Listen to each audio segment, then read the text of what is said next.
So this is the series जहाँ पे हम दो तीन चार कंफ्यूजिंग वर्ड्स डिस्कस करते हैं एंड जो एग्ज़ाम्स में काफ़ी ज़्यादा रखे होते हैं या शायद आपकी स्पोकन इंग्लिश में एट टाइम्स आप इसको गलत यूज़ कर देते हैं। तो आज हमने जो वर्ड उठाया ये अभी लास्ट ईयर SSC में आया था, बर्न एंड लाइट। ये फिल इन द ब्लैंक्स का क्वेश्चन था। अब बर्न और लाइट दोनों में डिफरेंस क्या होता है? मैं लाइट बोलूँगा तो जैसे मैं अगर लाइट पूछता हूँ तो अगर बहुत ज़्यादा कोई हिंदी में मुझे आंसर देता है तो कहता है प्रकाश, राइट। लेकिन अभी हम यहाँ पे बात कर रहे हैं कि अगर मैं जलाने के लिए शब्द यूज़ करना चाहूँ, जलाने के लिए, आग से जलाने के लिए फॉर दैट मैटर, तो बर्न और लाइट दोनों यूज़ हो सकते हैं, राइट। तो अब जब मैं आग से जलाने की बात करता हूँ तो बर्न और लाइट में डिफरेंस क्या होता है? This is what I need to understand. So burn क्या होता है? जब मैं आग से जलाता हूँ इसको मैं बोल सकता हूँ टू डिस्ट्रॉय,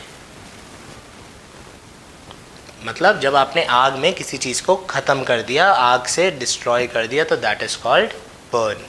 और लाइट क्या होता है?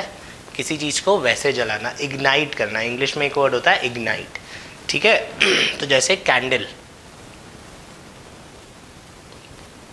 कैंडल हो गया, सिगरेट हो गया, गैस स्टोव हो गया, and all these things are light, ठीक है। तो लाइट क्या होता है? जब मैं उसको यूज़ करने के लिए जलाता हूँ। सो अगर एग्जाम में क्वेश्चन कैसे आया था, जैसे बर्न द कैंडल, तो अगर मैं बर्न द कैंडल बोलता हूँ तो इसका मतलब क्या हो गया? आपने आग जलाई और उसमें आपने कैंडल को फेंक दिया, that is called burn the candle. और लाइट द कैंडल बोलता हूँ तो लाइट द कैंडल में मतलब लाइट चली गई है, अंधेरा हो रखा है, आप कहते हो यार मोमबत्ती जला ले, ठीक है, तो आप लाइट द कैंडल, अगरबत्ती जला ले, सिगरेट जला ले।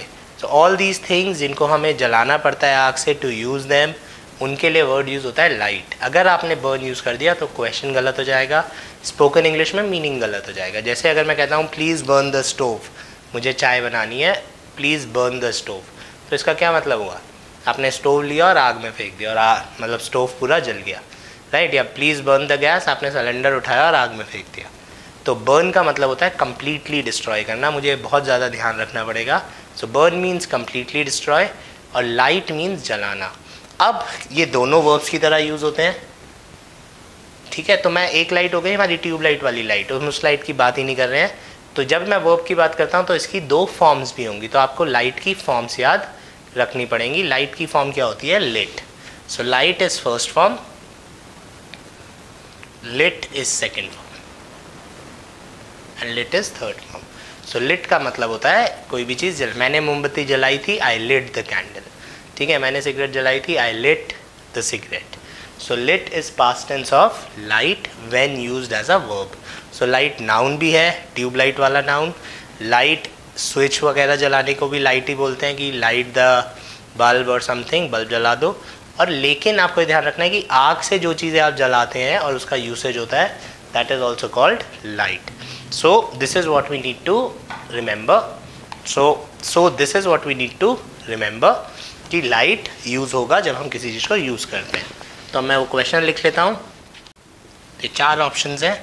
अब आई डोंट थिंक मेरे को आंसर बताने की ज़रूरत है, तो इसलिए मैं आपको फिल इन द ब्लैंक्स के साथ छोड़ दे रहा हूँ and I will wait for your answers.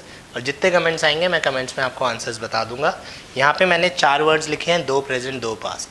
तो आपको एक तो मीनिंग पता करना पड़ेगा, प्लस आपको टेंसेस के हिसाब से क्वेश्चन सॉल्व करना पड़ेगा। So this was the difference between burn and light.